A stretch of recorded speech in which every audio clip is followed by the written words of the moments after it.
saya ingin mengumumkan bahawa MBPP telah siap naik taraf aneks air hitam dengan kos jumlah ringgit Malaysia RM260,245.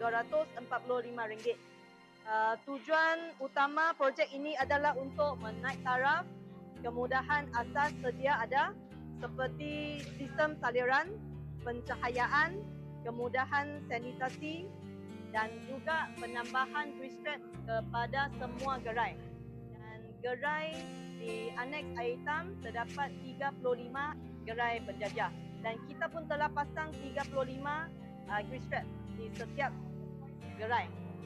Selain daripada itu, kita pun ada satu grease trap pusatlah, central one dekat luar di aneks air hitam. Memandangkan MBPP bertanggungjawab sebanyak 31 unit pasar awam, 72 kompleks perniagaan dan 57 tapak penjajah sementara.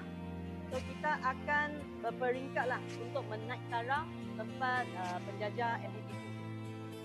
Dan harap menaik taraf ini dapat memanfaatkan bukan sahaja penjajah MBPP dan juga rakyat Pulau Pinang, terutamanya untuk keselesaan pengunjung dan penjajah, keselamatan dan juga kebersihan.